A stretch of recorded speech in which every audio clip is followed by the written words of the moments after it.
இங்கே வந்துடக்கூடாது அப்படின்னு நினைக்கிற ஆவிகள் உங்களுக்கு 2-3 செகண்ட் தரும். என்னது, நான் இங்கே இருக்கக்கூடாது, நான் இங்கே வரக்கூடாது என்று தீர்மானம் பண்ணின ஆவிகளுக்கு 2 செகண்ட் 3 செகண்ட் தரும். இப்பொழுதே இந்த இடத்தை நீங்கள் போயிடலாம். The name of Jesus.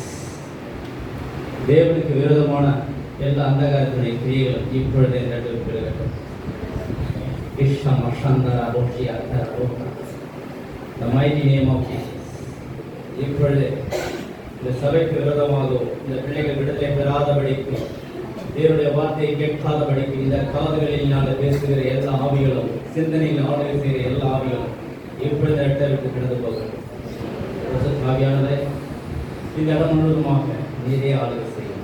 இயேசுவின் நாமத்தில் சில எழுத்துக்கள் வாசிப்போம். தீர்த்துக்கேது புஸ்தகம் 1ஆம் அதிகாரம் 3-4 வசனங்கள்.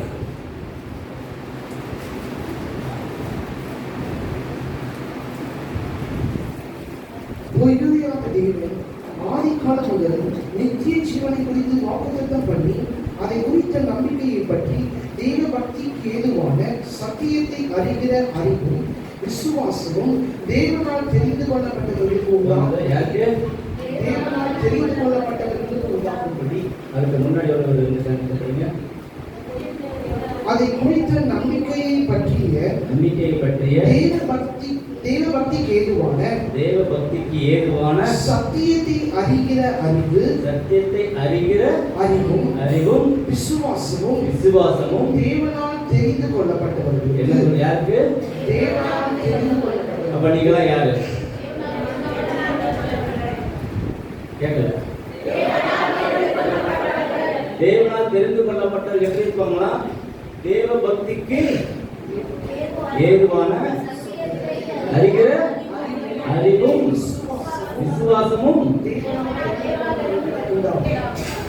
வசனம் தேவனால் தெரிந்து கொள்ளப்பட்டவர்கள் தான் சொல்லப்பட்டது. நாங்கள் வசனம் ஏற்ற காலத்திலே நம்முடைய இரட்சகராகிய தேவனுடைய கட்டளையின்படி எனக்கு ஒப்புவிக்கப்பட்ட பிரசங்கத்தினாலே தமது வார்த்தையை வெளிப்படுத்தினார். இந்த நாளிலும் தேவனால் தெரிந்து கொள்ளப்பட்ட உங்களுக்கு எனக்கு வெளிப்படுத்தின வார்த்தைகளை உங்களுக்கு சொல்லும்படியாக தேவன் இந்த நாளை நியமித்து வைத்திருக்கிறார். ஆமென். நம்மோட சொன்னாங்க நோ பேழைக்குள்ள யார் போனாங்க?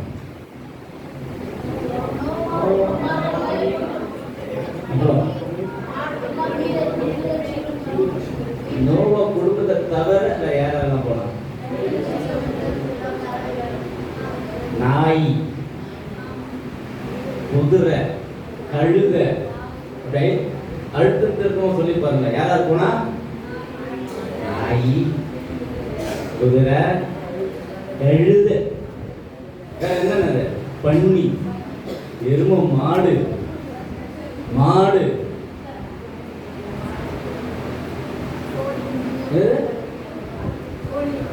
யாரும் குற்றப்படுத்தல.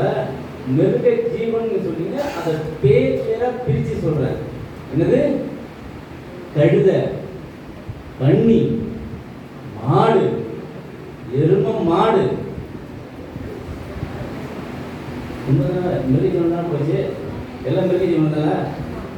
யாரும் குற்றப்படுத்தலையே. மனுஷன் யாருன்னா போனாங்க? யார் போனாங்க? ஆனா இந்த ஊர பக்கத்துல எப்படி யார் போனோம்? மனுஷங்களாம் போகணும். உங்க நினைவுல யாரெல்லாம் வச்சு ஜெபம் பண்றீங்களோ அவங்க எல்லாருமே வரணும். அவங்க யார் சொல்லணும்? எஸ்தர் குடும்பம், ராஜாதி குடும்பம்னு சொல்லணும், தாவீது குடும்பம்னு சொல்லணும், டேனியல் குடும்பம்னு சொல்லணும். எப்படி சொல்லணும்? அந்த அளவுக்கு தான் இந்த ஸ்தானத்தை தேவனுக்கு ஏற்படுத்தியிருப்பாங்க. அதற்கு என்ன இருக்கணும்? நம்ம தகுதிப்படுத்துறதா இருக்கணும். நம்மளை நாமே என்ன பண்ணலாம்? தகுதிப்படுத்துறதா இருக்கணும். சொன்னார். என்னது? சபைக்கு விரோதமான சில சர்ப்பம். அது சாதாரண சர்ப்பம் இல்ல, சர்ப்பத்தை அடிச்சு. என்னது? சர்ப்பத்தை அடிச்சு அதனுடைய தோலை உரித்து அந்த தோலை கொளுத்தி செய்யப்பட்ட மாந்திரிகத்தினால் செய்யப்பட்டது. சாதாரணமா ஒரு சர்பத்தை வச்சு செய்யல. ஒரு சர்பத்தை அடிச்சு அதுக்கு தோலை உரிச்சு அப்படியே கொடுத்தல. அந்த சர்பத்தை எப்படி பண்ணியிருக்காங்க? தோலை உரிச்சு அதை கொளுத்தி இந்த சபைக்கு விரோதமா சில காரியங்கள் செய்யப்பட்டிருக்கிறது. அவைகள் மேற்கொள்ளுமா?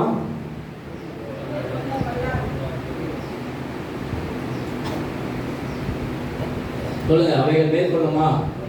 அந்த அளவுக்கு அதுக்கு பலன் உண்டா? உங்களில் இருக்கிறவர் எல்லா வாயிலும் அந்த வார்த்தை வரலையே. நீங்க எந்த அளவுக்கு தேவனை உயர்த்துறீங்களோ அந்த அளவுக்கு பிசாசு உங்கள்கிட்ட ஓடி போவோம். யாக்கோபுதான் சொல்றாரு, யாருக்கு கீழ்ப்படியணுமா? அப்ப என்ன பண்ணுவான்? தேவனுக்கு கீழ்ப்படிந்து பிசாசு எழுதுன்னு ஓடி போவோம். இல்லை என்ன பண்ணுவோம் நம்மள? ஆமென். சரி, நேரம் செய்திக்கு நேரம் போவோம். 2 நாளாகமும் 1 நாளாகமும் 14ஆம் அதிகாரத்துக்கு போவோம்.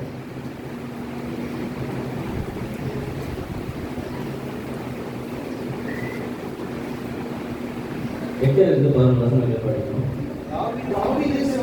ராஜாவாக அபிஷேகம் பண்ணப்பட்டதை பெலிஸ்தர் கேள்விப்பட்ட போது பெலிஸ்தர் எல்லாரும் தாவீதை தேடும்படி வந்தார்கள். அதை தாவீது கேட்டபோது அவர்களுக்கு விரோதமாக புறப்பட்டான். பெலிஸ்தர் வந்து ரெப்பாயின் பள்ளத்தாக்கிலே பரவி இருந்தார்கள். பெலிஸ்தர் விரோதமாக போகலாமா, அவர்களை என் கையில் ஒப்புக் கொடுப்பீரா என்று தாவீது தேவனை கேட்டபோது கர்த்தர், போ, அவர்களை உன் கையில் ஒப்புக் கொடுப்பேன் என்றார். அவர்கள் பாகால் பியாசிமிக்கு வந்தபோது தாவீது அங்கே அவரை முறியடித்து, தண்ணீர்கள் உடைந்து வருகிறது போல தேவன் என் கையினால் என் சத்துருக்களை உடைந்தோடு பண்ணினார் என்றான். அது நிமித்தம் அந்த ஸ்தலத்திற்கு பாகால் பியாசிம் என்னும் பெயரிட்டார்கள். 8ஆம் வசனம் சொல்லுது, தாவீது சமஸ்த இஸ்ரவேலின் மீது ராஜாவாக அபிஷேகம் பண்ணப்பட்ட பொழுது. அப்போ தேவனால் தெரிந்து கொள்ளப்பட்ட உங்களை கிறிஸ்துவுக்குள் வரும் பொழுது உங்களுடைய வாழ்க்கையில போராட்டங்கள், சஞ்சலங்கள், தவிப்புகள், வேதனைகள் எல்லாமே பின்தொடர ஆரம்பிக்கும். நிறைய பேர் சொல்லுவாங்க, சுவிசேஷம் சொல்லும் போது பார்த்தீங்கன்னா, கிறிஸ்துவுக்குள்ளே வந்தால் உங்களுடைய வியாதி போயிடும், உங்களுடைய கஷ்டங்கள் போயிடும், உங்களுடைய பலவீனங்கள் போயிடும், உங்களுடைய பண தேவைகள் எல்லாம் சந்திக்கப்படும், அநேகமான காரியங்களை சொல்லி ரட்சிப்புக்குள்ளே கொண்டு வந்திருப்பாங்க. அப்படி சொல்லி கேள்விப்பட்டு வந்து ரட்சிக்கப்பட்டவங்க யாருன்னா இருக்கீங்களா? இங்கே யாருமே இல்லையா? இப்போ எப்படி தான் ரட்சிக்கப்பட்டீங்க? ஆனால் அப்படி ரட்சிக்கப்பட்டு வந்திருந்தாலும் உங்களுக்கு பிரச்சனை, போராட்டங்கள் எதுவும் இல்லாமல் இருக்குதா? இருக்குங்களா இல்லைங்களா? எல்லாமே இருக்கும். ஆனால் அதை மேற்கொள்வதற்கான ஆலோசனை எல்லாமே தேவனிடத்தில் உங்களுக்கு கிடைக்கும். உலகபூர்வமாக இருவங்களுக்கு அது கிடைக்காது. பிரதர், சிஸ்டர், இவ்வளோ பிரச்சனை, இவ்வளோ போராட்டங்களோட வாழ்க்கையில் இருக்குது, நீங்கள் எப்படி இது நடத்துறீங்க? நம்மளை பார்த்து என்ன கேட்பாங்க? நீங்கள் எப்படி இதை நடத்துறீங்க? எங்களால் ஒன்றுமே முடியலையே. ஆனால் தேவன் அந்த ஆலோசனை, அந்த திட்டங்களை நமக்கு கொடுக்கிறவராய் இருக்கிறார். அப்போ சமஸ்த இஸ்ரவேல் மீது ராஜாவாக அபிஷேகம் பண்ணப்பட்ட பொழுது எத்தனை பேர் வராங்க? அங்கே நிறைய பேர் வருதாங்க. யார் யார் வராங்க? கேள்விப்பட்ட பொழுது பெலிஸ்தர் எல்லாரும் தாவீதை தேடும்படி வந்தார்கள். அதை தாவீது கேட்ட பொழுது அவர்களுக்கு விரோதமாக புறப்பட்டான். பெலிஸ்தியர் வந்து ரெப்ராயிம் பள்ளத்தாக்கில் பரவி இருந்தார்கள். அவன் புறப்பட்ட உடனே எல்லாம் பறவைகள் எல்லாம் தெரிந்த உடனே இந்த இடத்துல பாருங்க, அவன் கேட்குறான், பெலிஸ்தருக்கு விரோதமாக போகலாமா, அவர்களை என் கையில் ஒப்பு கொடுப்பீரா என்று தாவீது யாரை கேட்குறான்? தேவனை கேட்குறான். இந்த காலகட்டத்தில் இன்னையோட இந்த மார்ச் மாதத்துக்குள்ளே இந்த எலெக்ஷன் கூட டிக்ளேர் பண்ண போகிறாங்க. இந்த 5 வருஷமாக ஆட்சி பண்ணிட்டு இருக்கார் யார்? ஸ்டாலின் அவர்கள். மேலே யார் இருக்கா? மோடி ஐயா இருக்கிறார். இப்போ நாட்டில் ஒரு பிரச்சனை வருது, ஒரு போராட்டம் வருதுன்னு அவங்க என்ன பண்ணுவாங்க? அவங்க ஸ்டாலின் நேரம் ஒரு முடிவு எடுத்துருவாரா? என்ன பண்ணுவார்? அவருடைய அமைச்சரவையை கூட்டுவார், ஐஏஎஸ் அதிகாரிகளை கூப்பிடுவார், செக்ரட்டரிங்களை கூப்பிடுவார், உள்துறை அமைச்சரை கூப்பிடுவார், உள்துறை செயலாளர் கூப்பிடுவார், எல்லாரையும் கூப்பிட்டு என்ன பண்ணுவார்? ஒரு ஆலோசனையை போடுவாரா போட மாட்டாரா? சரி, நம்ம சர்ச்சில் ஒரு மீட்டிங் நடத்தணும். பாஸ்டர் நம்ம நேராக வந்து இதை நான் பண்ண போகிறேன் வாங்கன்னு சொன்னால் யார் யார் வந்து அந்த நேரத்துக்கு நான் வரேன்னு சொல்லுவாங்க. ஆனால் இவங்க வருவாங்க, பாட்டு இஷ்டத்துக்கு ஒரு முடிவு எடுப்போம், நாங்களாம் செய்யணுமா? முடியாது இல்லைன்னா சொல்லாதீங்க, ஏன்னா நாங்களாம் அனுபவிச்சிருக்கோம். நாங்களாம் கண்டிப்பாக வெளியே சுற்றுறோம், உள்ளுக்குள்ளே ஒரே ஆத்திரம் எல்லாருக்குமே இருக்கும். நேராக அவங்க பாட்டு எடுக்கிறாங்க முடிவு. ஆனால் அவங்க என்ன பண்ணுவாங்க, சில காரியங்களை பேசுகிறதுக்கு முன்பாக சிலரை கூப்பிட்டு அழைச்சி பேசும், இந்த காரியத்தை செய்யலாம், இதுக்கு இவ்வளோ செலவாகும், நம்ம எப்படி போகலாம். கூட அம்மா இந்த நோட்டீஸை சொன்னாங்க, இந்த இடத்துல போகிற அப்படின்னு. போகிற நேராக போயிட முடியுமா? அதுக்கான ஒரு வாகனத்தை என்ன பண்ணி வச்சுருக்கேன், ஏற்படுத்தி வச்சிருன்னு சொல்கிறாங்க. அப்போ சில காரியங்களை செய்யும் பொழுது என்ன பண்ணுறாங்க, நம்ம சிலர்கிட்ட ஆலோசனை கேட்கிறவர்களாய் நம்ம இருக்கணும். செய்தால் தான் அந்த முடிவு எடுக்க முடியும். ஆனால் தாவீது அப்படி கேட்டானா? என்ன பண்ணுற, நேராக போயிட்டு யார்கிட்ட கேட்குறான்? என்ன சொல்லப்படுறீங்க? பெலிஸ்தருக்கு விரோதமாக போகலாமா, அவர்களை என் கையில் ஒப்பு கொடுப்பீராய் என்று தாவீது யாரை கேட்குறான்? தேவனை கேட்கிறான். அப்போ எப்படி எத்தனை பேர் அது மாதிரி கேட்டிருக்கிறோம் சொல்லுங்க? எத்தனை பேர் உங்களோட வாழ்க்கையில் பிரச்சனைகள் போராட்டங்கள் வரும் பொழுது தாவீதுக்கு போல கேட்டுக்கிறீங்க? முதல்ல ஒரு பிரச்சனை வருது, கையில் காலில் வலி ஏதோ வருது, உடனே பக்கத்தில் நம்மளுக்கு தெரிஞ்ச அக்காவோ அண்ணனோ யாரோ பார்த்துறப்பா ஃபோன் பண்ணுவோம், எனக்கு இதுமாரி வலி இருக்குது, நீங்கள் எந்த டாக்டர், உங்களுக்கு வலி இருக்குன்னு சொன்னீங்கல்ல, என்னது உங்களுக்கு வலி இருக்குன்னு சொன்னீங்கல்ல, எந்த டாக்டரை போய் பார்த்தீங்க? கேட்டுருமா கேட்கலையா? முன்பாக யார் இருக்கிறோமோ அவங்கள தான் போய் என்ன பண்ணப்போ கேட்குறோம். யார் தேவனிடத்தை நோக்கி பார்த்துருக்குறோம், யார் தேவனிடத்தை கேட்டிருக்கிறோம். ஆனால் தாவீது பாருங்க, சமஸ்த இஸ்ரவேலின் மீது ராஜாவாக அபிஷேகம் பண்ணப்பட்ட போது அவனுக்கு விரோதமாக யாரும் இல்லாத ஒரு சூழ்நிலை தேவன் உண்டாக்குற சமயத்தில் ஒரு பிரச்சனை அவனுக்கு உருவாகுது. ஆனால் அந்த நேரத்தில் அவன் என்ன பண்ணுற, தன்னிச்சே ஒரு முடிவெடுக்காமல் தேவனிடத்தில் போய் கேட்குற, ஆண்டவரே நான் போகலாமா? அப்போ என்னன்னா, தேவனை முன்பாக நிறுத்தி செயல்படுகிற யாவருக்கும் எந்த காரியமாக இருந்தாலும் அது ஜெயமாய் மாறும். என்ன பண்ணுற, நேரா யாரையும் போய் கூப்பிடல, ஆசாரியரை போய் பார்க்கல, அமைச்சரவை கூட்டல, யாரை போய் கேட்குறான்? தேவனிடத்தில் கேட்குறான். அவனோட நம்பிக்கை யார் மேலே இருக்கிறது பாருது. அப்போ நம்மளோட நம்பிக்கை யார் மேலே இருக்கிறது? நம்ம இவ்வளோ நாள் யாரை சார்ந்திருக்கிறோம்? நம்மளோட படிப்பு, நம்மளுடைய பணம், அது பெரிய தலைக்கட்டுப்பா. அது எங்கள் மாமா வீடு, அந்த கவுன்சிலரு எங்கள் சித்தப்பா, இந்த ஒன்றிய கவுன்சிலரு என் அண்ணன், தலைவர் யார், எங்கள் வீட்டுக்காரு, எங்கள் ஒய்ஃபு, என்னது இந்த ஏரியா இன்ஸ்பெக்டர் யார், எங்கள் மாமா தான், ஜட்ஜு யார் தான். பெரிய பெரிய தலைவர் எல்லாமே நம்ம என்ன பண்ண வச்சுக்கிறோம், பக்கத்தில் வச்சுக்கிறோம். வைத்துக்கொண்டு அநேகரை என்ன பண்ணுறோம், நம்ம ஒரு கெத்தாக காட்டினுக்கிறோம். எது இருந்தாலும் நான் சமாளிச்சுக்கணும், பார்த்துக்குவேன், போவோம், வந்துடுவேன், எல்லாமே செய்கிறோம். ஆனால் இந்த இடத்துல சகலமும் இருந்தாலும் தேவன் மாத்திரம் நோக்கி பார்க்குற ஒரு சிந்தனை அவனுக்குள்ளே பாருங்கள். நீ யாராவனா இரு, நீ எப்படியாப்பட்ட ஆளாவனா இரு, என்னை அபிஷேகம் பண்ணிட்டுறாரு. எங்க சமஸ்த இஸ்ரவேலின் மீது ராஜாவாக அபிஷேகம் பண்ணப்பட்ட பொழுது, அப்போது உனக்கு விரோதமாக சில காரியங்கள், தேவனால் முன்குறிக்கப்பட்ட பிள்ளையாக உனக்கு விரோதமாக அநேக பிரச்சனைகள் போராட்டங்கள் வந்தாலும் நீ மனுஷனை நோக்கி பார்க்காத. மனுஷனை மாத்திரம் நீ பார்த்தினா ஒன்றுக்கும் உதவாது போயிடுவ. அதே எரேமியா 17:5 சொல்லுது, மனுஷன் மேல் என்ன வைக்கிறது? எரேமியா 17:5 பாருங்க. மனுஷர் மேல் நம்பிக்கை வைத்து மாம்சத்தை தன் புயபலமாக்கி கொண்டு கர்த்தரை விட்டு விலகுற இருதயமுள்ள மனுஷன் சபிக்கப்பட்டவன் என்று கர்த்தர் சொல்லுகிறார். யார் சொல்றா? யாரை விட்டு? கர்த்தரை விட்டு விலகுற. கர்த்தரை விட்டு. அதே 7வது வசனம், கர்த்தர் மேல் நம்பிக்கை வைத்து, கர்த்தர் மேல் நம்பிக்கை வைத்து கர்த்தரை தன் நம்பிக்கையாக கொண்டிருக்கிற, கர்த்தரை நம்பிக்கையாக கொண்டிருக்கிற மனுஷன் பாக்கியவான். பாருங்க, அப்ப யார் மேல நம்பிக்கை வைத்தா சபிக்கப்பட்டனா மாறுவோம், ஆசீர்வதிக்கப்பட்டனா மாறும் சொல்லப்பட்டிருக்கு.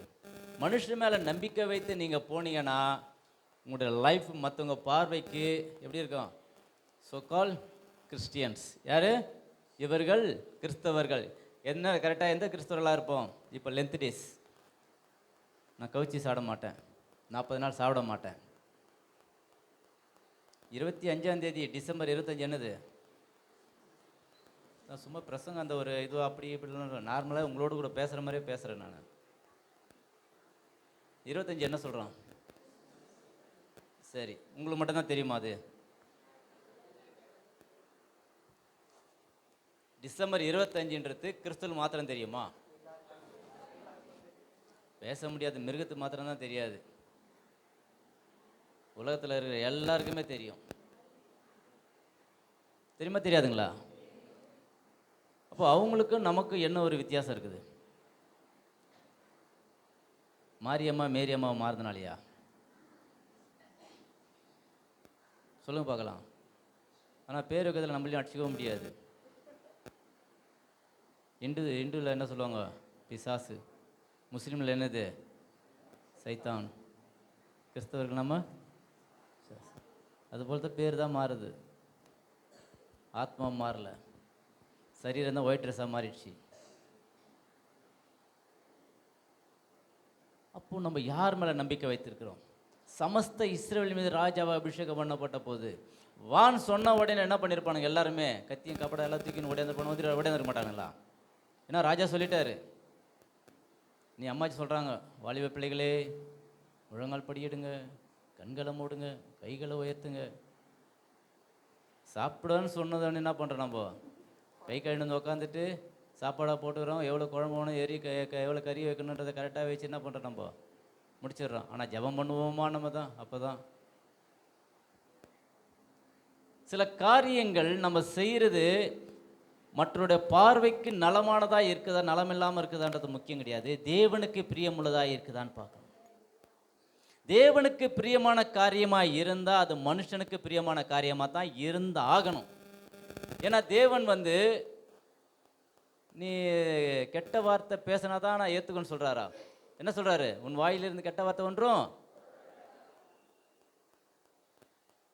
போன வாரத்தில் நான் செய்த காரியத்தை இந்த அதாவது இது லாஸ்ட் வாரம், அதுக்கு 3வது வாரத்துக்கு முன்பாக ஆலயத்துக்கு வருவதற்கு முன்பாக அநேக கெட்ட வார்த்தைகள், அநேக தீமையான காரியங்கள் செய்துட்டேன். ஆனால் இந்த வாரத்தில் நான் தேவனை ஆராதிக்கும் பொழுது அப்படியாப்பட்ட காரியங்கள் இந்த வாரத்தில் நான் செய்யலைன்னு சொல்லி யாருனாச்சும் நம்ம ஸ்தோத்திரம் பண்ணிக்கிறோமா, ஜெபிச்சிருக்கிறோமா? அந்த வாரத்தில் என்ன செய்தோமோ அது ரெட்டிப்பாக மாறி இருக்கு. ஆனால் இங்கே என்ன பண்ணும்? அல்லேலூயா அல்லேலூயா. என்னது நம்மளோட சிந்தனை? ஏன்னா நான் பேசுறது உங்களை குற்றப்படுத்தவோ நான் மேன்மையானவன்னு காட்டுறதோ இல்லை. என்னுடைய வாழ்க்கையில் சில பாவக்காரியங்கள் வரதான் செய்யும். ஆனால் அவைகளை மேற்கொள்ளாதபடிக்கு, அதுக்குள்ளே மீண்டுமாக செல்லாதபடிக்கு நம்மளை மாற்றுகளாக காணப்படணும். இங்கே அதுதான் சொல்கிற, சமஸ்த இஸ்ரவேல் ராஜாவாக அபிஷேகம் பண்ணப்பட்ட பொழுது அவன் மனுஷன் மேலே நம்பிக்கை வைத்து தன் புயபலத்தை சார்ந்து கொண்டு போகலை. தேவன் நம்பிக்கை வைத்து தேவனை பற்றி கொண்டு அவரை சார்ந்து என்ன பண்ணுறான்? அவன் தேவனை போய் கேட்குறான். அதுக்கு என்ன சொல்கிறாரு? நீ என்னையா கேட்ட, நீ நாசமாக போடான்னு சொன்னாரங்க, நீ போன தோத்துருன்னு சொன்னார். என்ன சொல்கிறாருங்க? இப்போ அவர்களை உன் கையில் ஒப்பு கொடுப்பேன்னு சொல்றாரு. அப்போ பாருங்க, நம்ம யாரை சார்ந்து இருந்தா எப்படி கிடைக்கும் என்பதை தேவன் சொல்றாரு பாருங்க. நீதிமொழிகள் 14ஆம் அதிகாரம் 2வது வசனம்.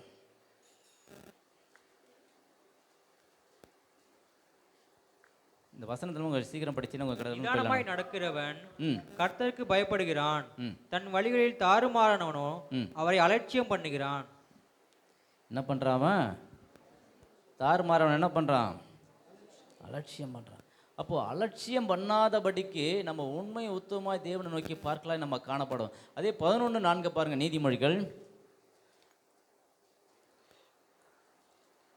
கோபாக்கினை நாளில் ஐஸ்வர்யம் உதவாது. அந்த கோபாக்கினை நாளில் என்ன பண்ணாது? ஐஸ்வர்யம் உதவாது. அவனுக்குள்ள அந்த ஐஸ்வர்யம் தனக்கு ராஜாவா அபிஷேகம் பண்ணப்பட்டது என்பதை அறிந்து அவன் செயல்படலை, கோவப்படலை. என்ன பண்ணுறான்? அவன் நிதானமாக இருக்கிறவனாய் பார்க்கிறோம். பாருங்க அடுத்து சொல்றது, நீதியோ மரணத்துக்கு தப்புவிக்கும். அந்த நீதி என்ன பண்ணணும்? மரணத்துக்கு தப்புவிக்கும்.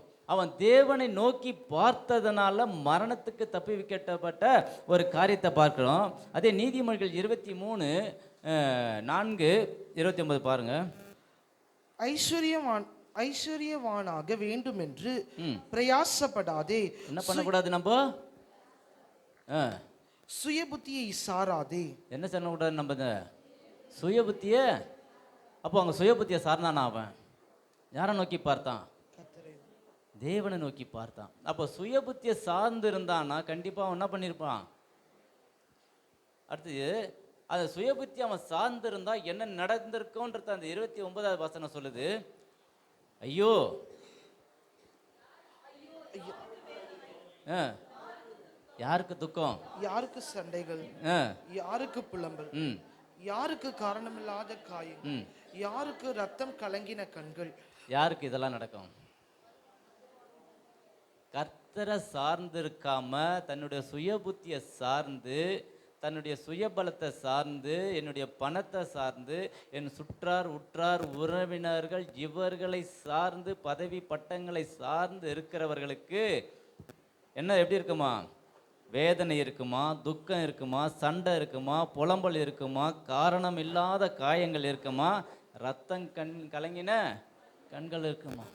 அப்போ தேவனை சார்ந்து இருக்கிறவர்களுக்கு இவைகள் எல்லாம் இருக்குமா? அப்போ பாருங்க, தேவனை நோக்கி பார்க்கும் பொழுது நம்மளுடைய வாழ்க்கையில பிரச்சனைகள் போராட்டங்கள் இருக்கவே இருக்காது. அதான் சொல்றது, உங்களுடைய சுய புத்தி மேல சாராதீங்க. எந்த பிரச்சனை எந்த போராட்டமாக இருந்தாலும் சமஸ்த இஸ்ரவேலின் ராஜாவாக அபிஷேகம் பண்ணப்பட்ட பொழுது அவன் யாரை பார்க்கல, மற்ற யாரையுமே பார்க்கவில்லை. தேவனை போய் பார்த்து, ஆண்டவரே நான் போலாமா, இந்த காரியத்தை வாய்க்க செய்வீரா என்று கேட்கும் பொழுது கர்த்தர் சொல்றாரு, நீ என்ன நம்பி வந்துட்டல, நீ என்ன நோக்கி பார்த்துட்டல, யாரையும் பார்க்காம, உன் கணவனாரை பார்க்காம, அப்பாவை பார்க்காம, அம்மாவை பார்க்காம, தனி அறையில் உன் கதவை மூடிக்கொண்டு முழங்கால் படியிட்டு, ஆண்டவரே என்னுடைய தேவை என்ன, எனக்கு என்ன நியமித்திருக்கு, நான் எதற்காக ஓட வேண்டும், எதை பார்க்க வேண்டும், எதை செய்ய வேண்டும் என்பதை நீர் எனக்கு தெளிவுபடுத்துங்க. நான் யாரையும் பார்க்கக்கூடாது ஆண்டவரே, எல்லாம் மாயை, சகலத்தையும் அறிந்த ஞானியை சாலமோன் சொல்றார், என்ன சொல்றார், எல்லாமே மாயன்றார். ஆனால் இது எல்லாமே அறிந்திருக்கிற நாம, புரிந்திருக்கிற நாம, தெளிவாக தேவனுடைய வார்த்தையை கேட்கிற நாம என்ன பண்ணுறோம்? பிரச்சனைன்னு வரும்பொழுது, போராட்டம்னு வரும்பொழுது நமக்கு முன்பாக எந்த மனுஷன் இருக்கிறான், யார்கிட்ட போனால் இது சாத்தியமாகும், இவன் போய் நம்மளுக்கு சப்போர்ட்டாக வருவானா சொல்லிடுவோம். சாட்சிக்காரன் காலில் உயிர்த்தோடைய எங்கே போயிருந்தோன்னா அவன்கிட்ட போயிடும். நீ அங்கெல்லாம் போய் விழ தேவையில்ல, நீ எங்கே விழணுமோ அங்கே விழுந்தினா அவன் தேனா வந்து உன் காலில் விழுவான். இது நம்ம எங்கே போய் விழணுமோ அந்த இடத்துல நம்ம போய் விழுந்தா என்ன பண்ணுவான்? விழ வேண்டியவன் தானா வந்து நம்ம காலில் விழுந்துருவான். இங்கே அதுதான் சொல்கிற, சமஸ்த இஸ்ரவேலின் மீதும் உங்களுக்குன்னு ஒரு அபிஷேக தேவன் இந்த இடத்துல கொடுத்துருக்கிறாரு. அம்மா சொன்னாங்க, என்ன சபை இது? இந்த மேசியா சபை சாதாரணமாக ஏதோ வந்து போகிற போக்கில் அடிச்சு தள்ளுறதுக்கா?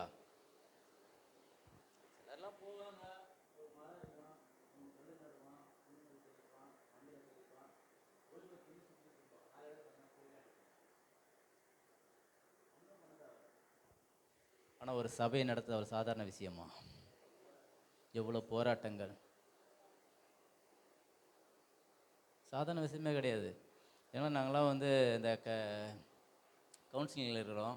அதனால் நிறைய சபைகள் சம்பந்தம் இல்லாதவங்க பிரச்சனை உண்டு பண்ணுவாங்க. ஆனால் இந்த இடத்துல உனக்கு விரோதமாக எந்த காரியம் அது வாய்க்காது.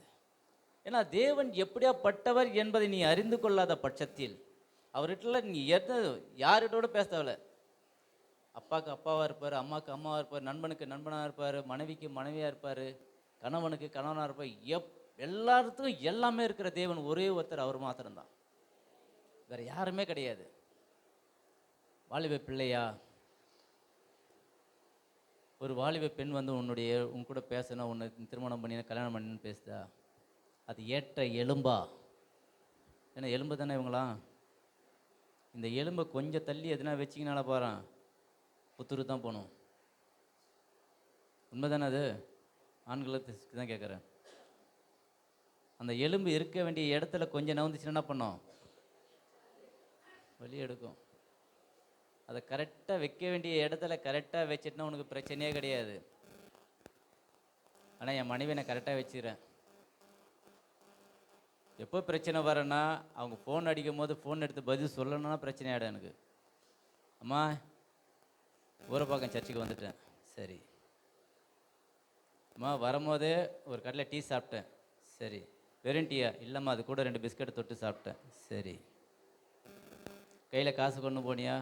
இல்லை, ஜிபே பண்ணிட்டேன், சரி. முடிஞ்சு போச்சு. அதான் அவங்க எதிர்பார்க்குறாங்க. அம்மா சர்ச்சு முடிஞ்சோடனே, சர்ச்சு முடிஞ்சிச்சு, ப்ரேயர் பண்ணிகிட்ருக்குறேன், சரி. எவ்வளோ நேரம் ஆகும்? ஒரு 1/2 அன் ஹவரில் முடியும்னு நினைக்கிறேன். ஆகலையா? அடுத்து ஃபோன் அடிச்சு, அம்மா 1/2 அன் ஹவர் ஆகுன்னு பார்த்தேன், முடியலை. கரெக்டாக அந்த அந்த எலும்பு நவர கரெக்டாக எடுத்து வச்சுட்டு அந்த பிரச்சனையை நமக்கு என்ன பண்ணது கிடையாது. அதே போல் வாலிப பிள்ளைகள், இந்த எலும்பு எனக்கு தகுதியானதா, இது தேவன் கொடுத்த எலும்பு தானா அப்படின்னு யோசிக்கணும். பெண்கள், இதுலேருந்து தான் நம்ம எலும்பு வந்துச்சா, இந்த எலும்பு இந்த கரெக்டாக இருக்குமா, தேவனிடத்தில் கேளுங்க, சகலத்தையும் அவர் வெளிப்படுத்துவார். சமஸ்த இஸ்ரவேல் ராஜாவாக அபிஷேகம் பண்ணப்பட்ட அவனுக்கே வெளிப்படுத்துகிறார்னு அவரால் தெரிந்து கொள்ளப்பட்ட அவருடைய சாயலாக அவர் ரூபடுத்தபடியும் படைக்கப்பட்ட நம்மளுக்கு அவர் செவி கொடுக்காமல் இருப்பாரா? அவரிடத்துல மாத்திரம் கேட்கணும்.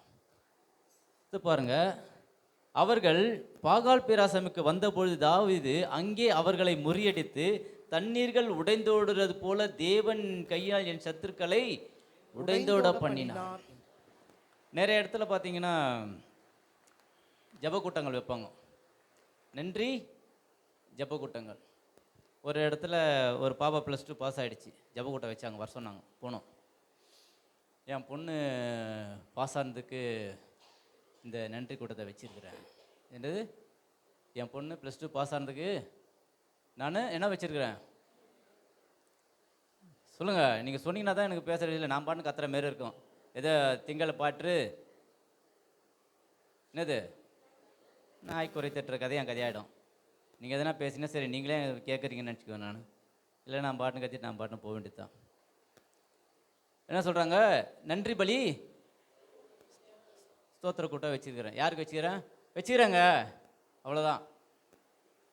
என் பொண்ணு படிக்கிறதுக்கு காலையில் 5 மணிக்கு இல்லை 4 மணிலாம் எழுந்திடுவேன். எழுந்திட்டு என்ன பண்ணுவோம், நான் டீ போட்டு கொடுத்துருவேன், போவோம் வருவேன், எல்லா காரியத்தையும் சேருவேன். எங்கள் மாஸ்டர் சொல்லி கொடுத்தாரு, ஸ்கூலுடைய பிரின்சிபல், ஹெட் மாஸ்டர், இவங்க எல்லாமே என் பொண்ணுக்கு ரொம்ப கேர் பண்ணாங்க, எல்லாமே செய்தாங்க. அந்த எக்ஸாம், மேக்ஸ் எக்ஸாம் எழுத போகும்பொழுது சரியான மழை.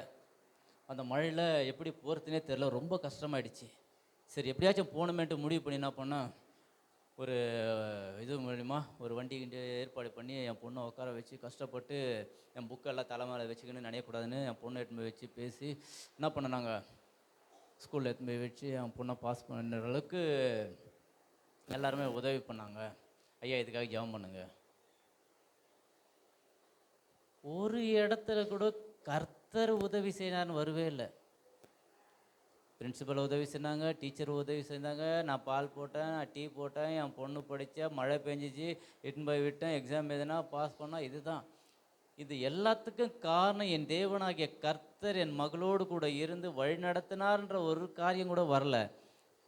ஸ்தோத்திரம்னு கூட ஒரு வார்த்தை அந்த இந்த ஸ்தோத்திர பலி கூட்டம்னு சொன்னாங்க பாருங்க, அது மாத்திரம்தான். மற்றபடி எந்த இடத்துலையும் தேவனை குறித்தான வார்த்தை வரவே இல்லை. எதுக்காக வச்சுருக்காங்க, ஆனால் என்னுடைய மகள் +2 பாஸ் ஆகிட்டா, ரொம்ப வேதனையாக போயிடுச்சு. எதுக்கு வைக்கிறோம், எதற்காக வைக்கிறோம்? ஆனால் இந்த இடத்துல தாவீது பாருங்க, உண்மையிலே ஒரு கிரேட்டட் பர்சன். அவர் சொல்கிறாரு, தண்ணீர்கள் உடைந்தோடுறது போல தேவன் என் கையினால் என் சத்துருக்களை உடைந்தோட பண்ண. என்ன அருமையான வார்த்தை பார்த்தீங்களா? நான் இல்லை, என்னுடைய பலன் இல்லை, என்னோடு கூட இருக்கிற யாரு, வீரர்கள் கிடையாது, அமைச்சர்கள் கிடையாது, யாரும் கிடையாது, ஆசாரியர் கிடையாது, தேவன் என் கையினால் என் சத்துருக்களை உடைந்தோட பண்ணினார். என் மகள் பாஸ் ஆவதற்கு ஏற்ற நேரத்தில் எழுந்து என் மகள் படிப்பதற்கு தேவன் உதவி செய்தார். டீ போடுறதுக்கு தேவன் உதவி செய்தார். அந்த என் டீச்சர் இடத்துல இந்த மகளுக்கான ஒரு தயவு கிடைக்கிறது உதவி பண்ணார். அந்த எக்ஸாம் டைமில் யாராலையுமே போக முடியல, ஆனால் அந்த தண்ணியிலையும் என் மகள் போவதற்கு உதவி செய்தார். ஏதோ அந்த தண்ணியில் ஒரு கரண்ட்டு ஆரம்பிச்சுன்னா போயிருப்பியா, நீ 108 தான் போயிருப்பியா? சரி, எக்ஸாமில் போய் எழுதிட்டு இருப்பியா? எல்லாவற்றிலும் தேவன் உதவி பண்ணார், தேவன் உதவி பண்ணார் என்று நீ சொல்ல சொல்ல சொல்ல தேவன் எந்த இடத்துல எட்டு போய் தெரியுமா? இது சிஸ்டர், உங்களை தான் சிஸ்டர் பார்க்கலான்னு வந்தேன், எனக்கு தெரியும் சிஸ்டர், தேவன் உங்களை குறித்து எனக்கு ஒரு நல்ல ஒரு தெளிவு வச்சுருக்காரு தெரியுமா அப்படின்னு. எதுக்கு? உங்களை பார்க்கும்போது ஒரு ப்ரெசன்ஸாக இருக்குது பிரதர், உங்களை பார்க்கும்போது ஒரு அனாயிண்டிங் தெரியுமா, எனக்குள்ளே ஒரு உங்களை என்னதான் உங்களாண்ட சொல்லும் பொழுது எந்த பிரச்சனையாக இருந்தாலும் உங்களாண்ட சொன்னால் எனக்கு ஒரு ஆனந்தம் கிடைக்கும் தெரியுமா, ஒரு மகிமை கிடைக்கும் தெரியுமா, அது எப்படி சொல்கிறதுன்னு வர்ணிக்கிறதுக்கே ஒரு இதுவும் இல்லை அப்படின்னு பயங்கரமாக பேசுவோம் மற்றவங்களை குறித்து. எதுக்காக? ஒரு 1000 ரூபாய் 500 ரூபா வேணுன்றதுக்காக. நம்ம தேவைக்கு பேசிடுமா பேசலையா? பேசுவோம்ல, அதே போல் தேவனிடத்துலையும் சில காரியங்களை தேவனிடத்தில் சொல்லும் போது அவர் புகழ்ந்து புகழ்ந்து புகழ்ந்து சொல்ல சொல்ல அவர் தேவன் நமக்கு உதவி செய்கிறவராக இருக்கிறார். உயர்த்தி பாருங்களேன் அவரை. ஆனால் எனக்கு இல்லை. எங்கள் வீட்டம்மா சொல்லுவாங்க, அரிசி இல்லை வீட்டில், வரும்போது வாங்கிட்டு வந்துடணும். ஆனால் என் பர்ஸில் என்ன இருக்காது? காசு இருக்காது. ஆனால் என்னுடைய ஜபம் எப்படி இருக்குன்னு தெரியுங்களா? ஆண்டவரே, எங்கள் வீட்டம்மா என்ன சொன்னாங்க? அரிசி வேணாம் சொல்லிட்டாங்க. அரிசி வாங்கி போக மீதம் காசில் நான் என்ன செய்யணும்? எப்படி? எங்கள் வீட்டம்மா என்ன சொன்னாங்க? அரிசி வேணாம் சொன்னாங்க. இன்றைக்கி ஒரு வேளை தான் இருக்கும், நாளைக்கு தான் இருக்கும், அரிசி வேணாம் வந்துடணும். ஆனால் போகும்போது என்கிட்ட காசு இருக்காது. என்ன சொல்லுவேன் நான்? ஆண்டவரே, நான் அரிசி வாங்கிட்டு மீதி இருக்கிற காசில் நான் என்ன பண்ணணும்? இப்படி யாருன்னா ஜெபிச்சுக்கிறீங்களா? சொல்லுங்கள், இப்படி யாருன்னா ஜெபிச்சுக்கிறீங்களா? மீதி காசை எடுத்துன்னு வருவேன் நான். அந்த விசுவாசத்தை தேவன் எதிர்பார்க்குறாரு. இப்போ போன்னு சொல்லிட்டாரு, இவனும் போயிட்டாரு. ஆனால் போனதுக்கப்புறம் ஐயோ எப்படி போகிறது, என்ன போகிறது யோசித்தாரா? மீதி காசு இருந்தா என் மனைவிட்ட கொடுப்பேன். சரி, அரிசி வாங்கிட்டேன், வேறு எதனா வாங்கிட்டு வரணுமான்னு கேட்பேன். கையில் காசு இல்லைன்னு சொன்னால் இப்போ மட்டும் எங்கேருந்து வந்தது? அவன் கொஸ்டின். கொடுக்குறவர் கொடுத்தாரு, உனக்கு என்ன ஒன்று சொல்லு, வாங்கிட்டு வரேன். இப்போ தேவனிடத்தில் நம்ம கேட்கிற காரியங்கள் எப்படி இருக்கிறத நம்ம பார்க்கணும். தேவன் எப்படி வழிநடத்துகிறார் என்பதை குறித்தான் நம்ம பார்க்கணும். பாருங்க, தேவன் சொல்கிறாரு, நீ போ. என்கிட்ட எதாவது சொல்கிறாரு, அரிசி இல்லையா, நீ போ. படிப்பு இல்லையா, நீ போ. வேதனையா, நீ போ. பிரச்சனையா, நீ போ. போராட்டமா, நீ போ. நீ போ. என்கிட்ட சொல்லிட்டல, நீ போ. தண்ணீர்கள் உடைந்தோடுகிறது போல உங்களுடைய பிரச்சனைகள், உங்களுடைய போராட்டங்கள், உங்களுடைய வியாதிகள், உங்களுடைய வறுமைகள், உங்களுடைய கஷ்டங்கள், உங்களுடைய துன்பங்கள் எவைகள் இருந்தாலும் தண்ணீர்கள் உடைந்தோடுகிறது போல. எப்படி? தண்ணீர்கள் உடைந்தோடுகிறது போல.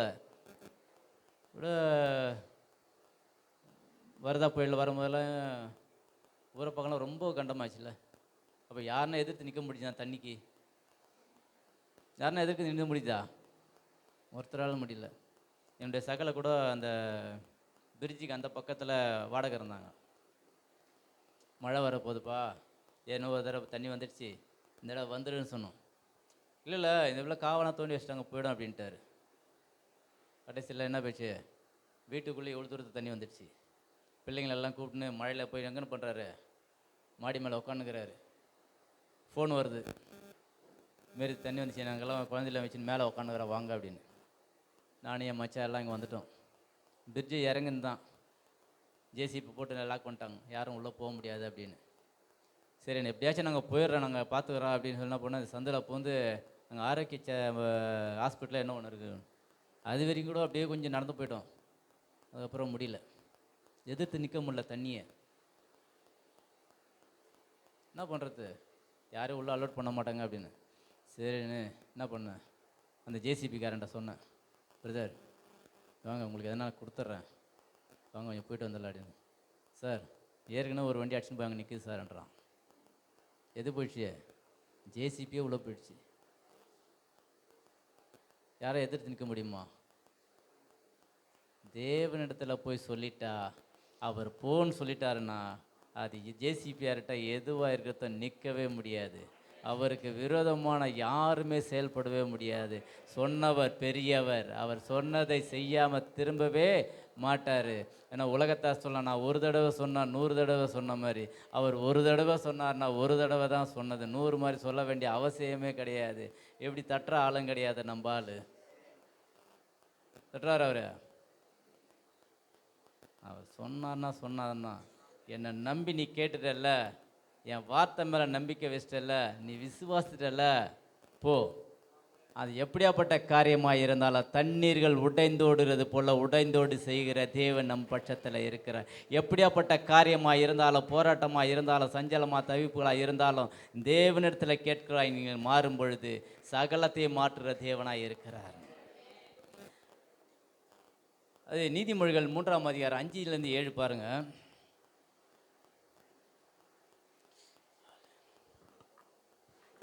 உன் சுயபுத்தின் மேல் சாராமல் உன் முழு இருதயத்தோடும் கத்தரில் நம்பிக்கையாயிருந்து உன் வழிகளெல்லாம் அவரை நினைத்துக்கொள்.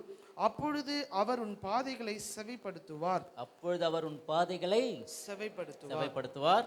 நீ உன்னை ஞானி என்று எண்ணாதே. என்ன பண்ணக்கூடாது? நீ உன்னை ஞானி என்று எனக்கு எல்லாமே தெரியும், நான் படிக்கலையா, நான் டபுள் டிகிரி ட்ரிபிள் டிகிரி, எனக்கு தெரியாதுன்னா அது எல்லாமே எனக்கு தெரியும் அப்படின்னு சொல்லிட்டு நீ என்ன பண்ணாத, சுய புத்தியின் மேலே சாயாத. பிசாசு தந்திரம் பண்ணுவான், இதெல்லாம் நீ இப்படி செய்யின்னு ஆலோசனை கொடுப்பான். ஆனால் என்ன பண்ணக்கூடாது, நீ சார்ந்திருக்காது. அடுத்தது கர்த்தருக்கு பயந்து. யாருக்கு பயப்படணும்? கர்த்தருக்கு பயந்து தீமையை விட்டு விலகு. தீமையை விட்டு விலகு. அது உன் நாவிக்கு ஆரோக்கியமும் உன் எலும்புகளுக்கு ஊனுமாகும். உன் பொருளாலும் உன் எல்லா விளைவின் முதற் பலனாலும் கர்த்தரை கனப்பண்ணு. எல்லாவற்றிலும் தேவனை கனம் பண்ணுறலாய் நீங்கள் மாற வேண்டும். உங்களுடைய சுய புத்தியின் மேலே சார்ந்தீங்கனாலே உங்களுடைய வாழ்க்கையில் நீங்கள் சகலத்தை இழந்து போயிருப்பீங்க. இப்போ நீங்கள் கூட ஒரு 2 செகண்ட் அப்படி கண்ண மூடி பாருங்களேன், நீங்கள் இழந்து போனதுக்கு காரணம் யாருன்றதை பாருங்களேன். எல்லாமே உங்களுடைய சுய புத்தியின் மேலே தான். இப்போ தாவீது சுய புத்தியின் மேலே சாராமல் தேவனை சார்ந்து இருந்ததுனால அவனுக்கு விரோதமாக நடந்த எல்லா காரியங்களும் தண்ணீர்கள் உடைந்தோடுறது போல் எல்லா சத்துருக்களை தேவன் என்ன பண்ணார்? உடைந்தோட பண்ணார். நீங்களும் அதே போல் உங்களுடைய சுய புத்தியின் மேலே சாராமல் கர்த்தருடைய ஆலோசனை நிற்கும் பொழுது உங்களுடைய பாதைகள் என்ன பண்ணுமா? செவ்வையாக்கப்படும். அதான பிறகு சொல்லப்பட்டிருக்காங்க, அவர் செவ்வைப்படுத்துகிற தேவனாய் இருக்கிறார். இந்த வசனத்தை நீங்கள் நிறைய தடவை படிச்சிருக்கலாம், நிறைய போதர்களோட சுவிசேஷமாக இது தேவனுடைய வார்த்தையை சொல்லியிருக்கலாம். ஆனால் உங்களுடைய சுய புத்தியை சாராதீங்க. தேவனை சார்ந்து இருக்கும் பொழுது அவர் ஆலோசனை தருகிற தேவனாய் இருக்கிறார். அவரை தவிர வேறு ஒருவரை நமக்கு ஆலோசனை தருகிற தேவன் கிடையாது. அது நிமித்தம் அந்த ஸ்தலத்திற்கு பாகால் பேராசம் என்றும் பேரிட்டார்கள் சொல்கிறேன். சரி, ஃபஸ்ட்டு பார்ட்டு முடிஞ்சிருச்சு.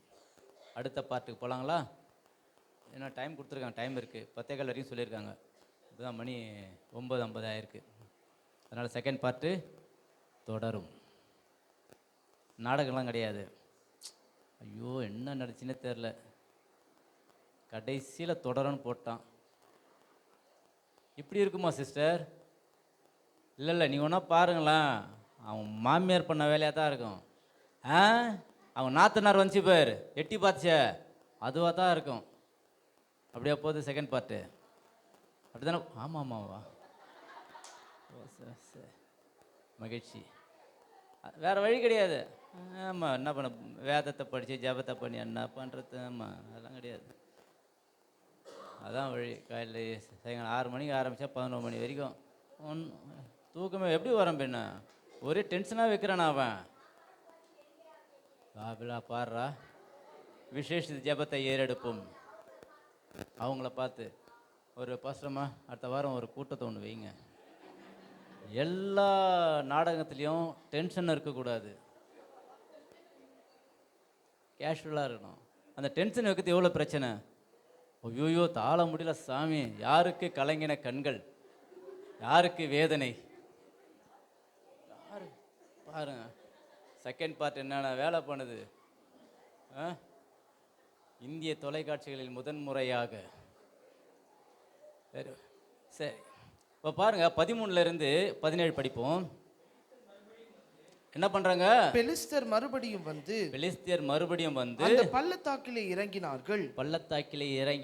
அப்பொழுது போதும் பிரதர்.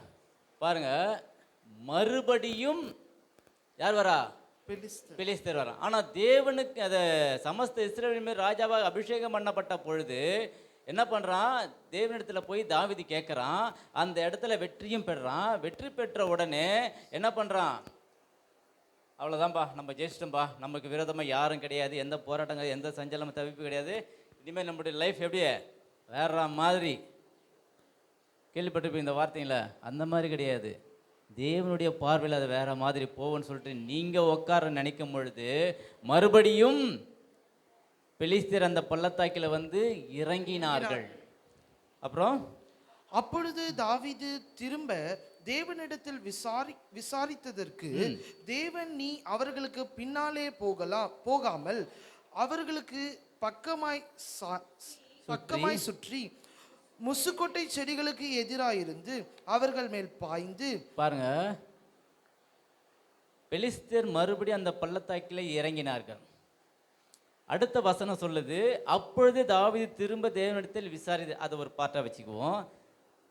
அவர்களுக்கு பின்னாலே போகாமல், என்ன சொல்றாரு தேவன், நீ அவர்களுக்கு பின்னாலே போகாமல் அவர்களுக்கு பக்கமாய் சுற்றி முசுக்கட்டை செடிகளுக்கு எதிரே இருந்து அவர்கள் மேல் பாய்ந்து. ஒரு ஆலோசனை கொடுக்கிறார் பாருங்க, எப்படி தேவன். அப்போ மறுபடியும் அவங்க வராங்க அப்படின்னா, தண்ணீர்கள் உடைந்தோடுறது போல உடைந்தோடும் பொழுது எல்லாருமே என்ன பண்ணியிருப்பாங்க, எதிரிகள் எல்லாமே ஓடி இருப்பாங்க. ஒரு 10 வருஷமோ ஒரு 15 வருஷமோ ஒரு 20 வருஷமோ கழிச்சு மறுபடியும் அவங்க வர்றதை நம்ம பார்க்குறோம். சரி, ஒரு 10 வருஷம்னு வச்சுக்குவோம். அப்போது ஒரு 25-20 வயசில் ஒருத்தன் ஓடுறான். அவனுக்கு வயசு என்ன இருக்கு இப்போது? ஒரு 10 வருஷம் கணக்கு பண்ணிங்க. 20 வயசில் ஒருத்தன் வந்து போருக்கு வரான். ஏன்னா 20 வயசில் தான் புருஷர்கள்லாம் எடுத்துக்கொள்ளப்படும். இப்போ 20 வயசில் அவன் ஓடுறான்னா அவனுக்கு என்ன இருக்கும் வயசு? அப்போது 30 வயசு. அப்போது 30 வயசில் ஓடுறவனுக்கு 40 வயசு, 40 வயசில் ஓடுறவனுக்கு 50 வயசு, 50 வயசில் ஓடணும் 60. இந்த 60 வயசுக்குள்ளே இருக்கணும் தான் என்ன பண்ணுவாங்க, போருக்கு வர முடியும். அப்போது ஓடி போனவன் எல்லாருடைய சிந்தனையில் என்ன இருக்கிறோம்?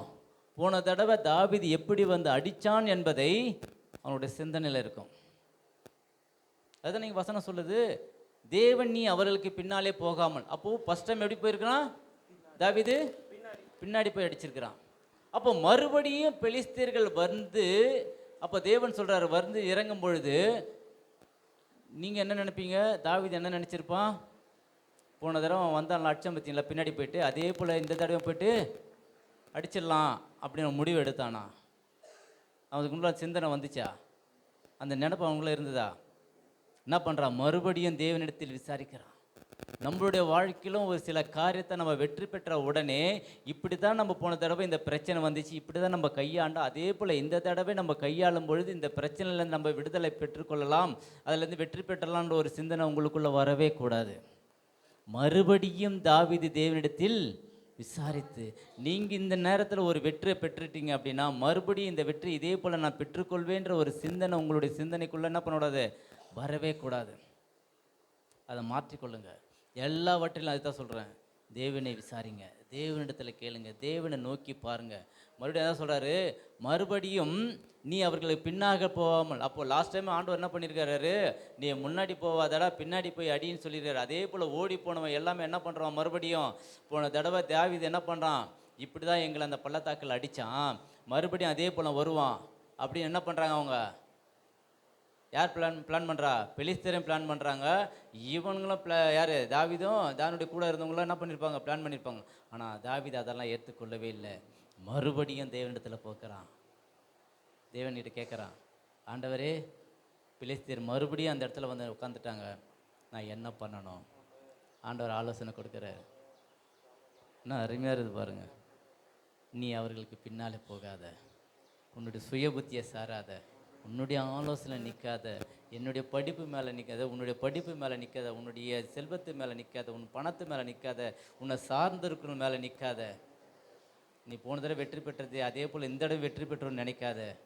மறுபடியும் தேவனிடத்தில் கேளு, மறுபடியும் தேவனிடத்தில் கேளு, மறுபடியும் தேவனிடத்தில் கேளு. எத்தனை தடவை கேட்டாலும் அவர் செவி கொடுக்கிறவராய் இருக்கிறார். ஏன்னா நம்மளை நோக்கி கூப்பிட்றாங்களா இவங்க தான் பார்க்குறார் தேவன். சொல்கிறார், மறுபடியும் அவர்களுக்கு பின்னாலே போகாமல். போன தடவை நீ போனல அதே போல் நீ போவ. ஆனால் அதே தேவனிடத்தில் கேட்காமல் போன தடவை நான் ஜெயிச்சேன், இதேமாதிரி ஜெயிப்பேன்னு போயிருந்தா என்ன பண்ணியிருப்பான்? உங்களுடைய தோல்வி எல்லாமே ஃபஸ்ட்டு சொன்னது போல் உங்களுடைய தோல்வி அப்படி தான் மாறும்.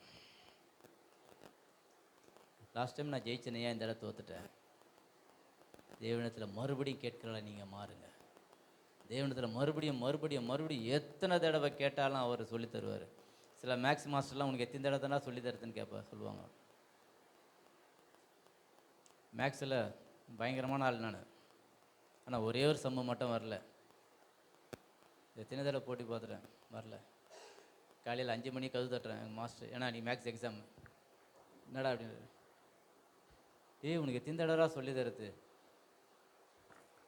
என்னது? நீ போன தடவை போட்டல, அதை போட்டு பாரு. அது தெரியலன்னு தான் மாஸ்டர் வந்துடுறேன். இந்த தடவை வேற மாதிரி சொல்லித்தரேன். என்னது? உனக்கு வேற மாதிரி சொல்லித்தரேன். அதே போல் வேற மாதிரி சொல்லி கொடுத்தாரு. அந்த வேற மாதிரி சொல்லி கொடுத்து தான் ஃபஸ்ட்டு என் கண்ணுக்கு தெரிஞ்சுது. எனக்கு முன்பாக தெரிந்த எந்த இதுவும் போடலை. முதல்ல இவர் சொல்லி கொடுத்தா போட்டேன். ஏன்னா நான் மறந்துட போகிறேன்னு. மறுபடியும் இப்போ கேட்க முடியாது, 5 மணி போய் எழுப்ப முடியாது. அப்போ பாருங்கள், தேவனிடத்தில் எத்தனை தடவை போய் கேட்டாலும் நமக்கு தேவையானதை முதல்ல தேவன் கொடுப்பார். பாரு, மறுபடியும் தேவனிடத்தில் விசாரித்ததற்கு தேவன் சொல்றாரு, நீ அவர்களுக்கு பின்னாலே போகாமல் அவர்களுக்கு பக்கமாய் சுற்றி முசுக்கட்டை செடிகளுக்கு எதிரே இருந்து அவர்கள் மேல் பாய்ந்து சொல்றாரு. அடுத்த வசனம், முசுக்கட்டை செடிகளின் நுனிகளில் செல்லுகிற இறைச்சலை நீ கேட்கும் பொழுது. What a great person. நமக்கு முன்பாக இருக்க ஆணை பார்த்துட்டு சொல்றோம், நமக்கு முன்பாக இருக்கிற திரிசாவை பார்த்துட்டு சொல்லிடுறோம்.